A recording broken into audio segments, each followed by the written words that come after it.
maanta gabayga gaar baan u tirinayaa oo gaar ahaan gobolka Sool baan u tirinayaa oo halyahayada reer tolkay baan u baaqayaa oo daraha wiishti mudnayd baan u baaqayaa maalmo ka hor ahayd markii ismada iyo waxgaradka gobolka Sool ay isku raaceen inay ciidamada Soomaaliland ay gabi ahaanba iskaga baxaan deegaanada ay kaga sugan yihiin ee gobolka Sool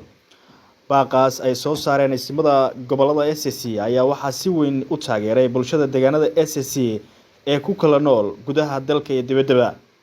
haddaba halkan oo ah hoolka beerta rays ee magaalada Boosaaso ayaa waxa caawa isku yimid waxgaradka dhalinyarada haweenka ka soo jeeda gobolada SSC ee ku sugan magaalada Boosaaso ee xarunta ganacsiga Puntland kulankan oo ay ka soo qayb galeen dadweyne kala duwan ayaa waxa uu daaranaa taageerada go'aamada ay ismada iyo waxgaradka gobolada SSC ka soo saareen xaaladda gobolka Sool kaasi oo muddo ku dhow bil uu ka socday kacdoon dadweyne oo ku wajahan ciidamada Soomaaliland ee ku sugan qaybo kamid ah gobolka Sool dhanka kale waxgaradka iyo dhalinyarada ayaa xoojiyay in la adkeeyo midnimada iyo wadajirka bulshada reer SSC iyagoo fariin u diray dhammaan qurba joogta iyo qaybaha kala duwan ee bulshada degta deegaanada gobolada Sool Sanaag iyo Cayn walaalayaal ummadaha Ilaahay abuurtay wadajir bay wax ku gaadhaan talo iyo inay tashadaan bay wax ku gaadhaan inay wada jiraan bay wax ku gaadhaan innaga waxa halka ayna dhigay waxa weeyaan inaynan tashanayn iyo inaynu kala maqannahay iyo inaynu meelna wada joogno warna iska hayn wax saalan qadiyad koor ismayna imaanin qadiyada gobolka Sool qadiyad adag weeye waa qadiyad u baahan ka gilgilasho weyn waa qadiyad u baahan inaynu qof walba meesha uu joogo ka qayb qaato ragga lagu mashquulayo ee mushaarka ka qaata Hargeysa malaha meeqaam lagu mashquulo waxay ma baaqay soo saareen wuxuu daaran yahay waraana habeenba mid ilaa iska dulqaata waraana habeenba aanu shacabkiina rasaas la dhacnay iska dulqaata waxayna aqbali karin buu daaran yahay haddii dulbaanti la oranayay dagaalka number 1 kama aha maanta number 1 baan kana waana dagaalami doonaa hadii la haydmo waxaana noo bilowday dhalinyarada waxaan idin qaraynaa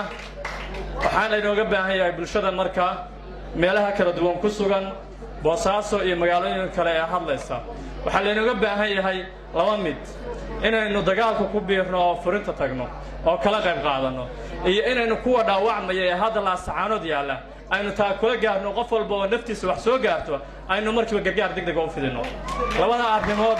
waa daruuri waayo waxaan nahay dad facweyn oo jiro oo mug iyo miisaan bale waxa la doonayaa oo lagu dhiirigelinayaa in aad ka mid noqotaan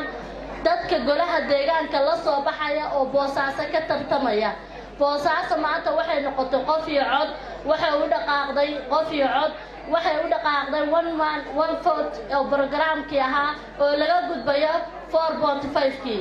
hore waxaynu u lahaan jirnay golaha deegaanka magaalada Boosaaso waynu ka midnahay haddana inaynu ka sii mid noqono oo ka sii badano baynu doonaynaa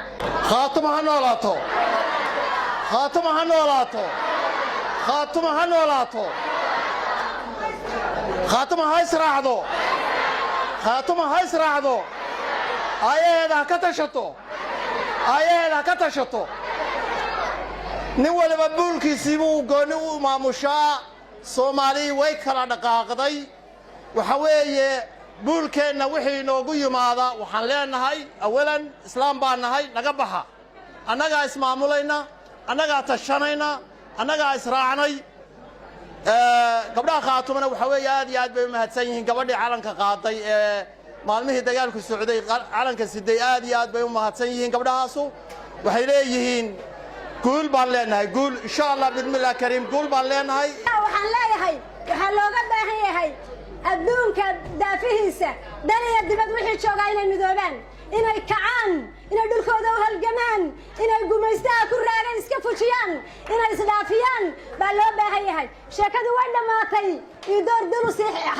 maamula Soomaaliya Sanaag iyo Cayn way dhaaftay ma garatay hadda dib u sii eegataan oo horgolada hadalkooda aad quweynaysaan hargallada haddaad tirahdaan inay hebel baa saa yidhi inay ambaashaa saa yidhi iyo kooraa saa yidhi way ku sii cayilayaan magac bay ku yeelanayaan way ku cayilayaan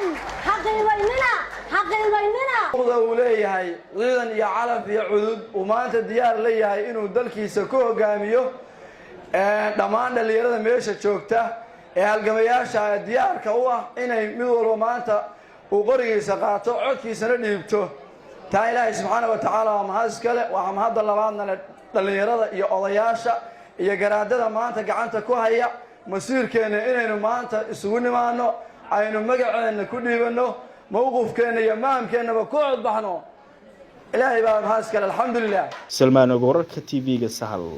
magaalada Boosaaso. ma ogtahay macmil in akoonka Sayfin akoon oo kamid ah akoomada Salaam Bank aad dhigan karto lacagaha adigoo jooga gurigaaga goobtaada shaqada iyo meel kastaba waxaadna ku dhigan kartaa adigoo maraya habkan fudud fadlan garaac xidig 886 xidig akoonkaaga bangiga xidig lacagta 4 gees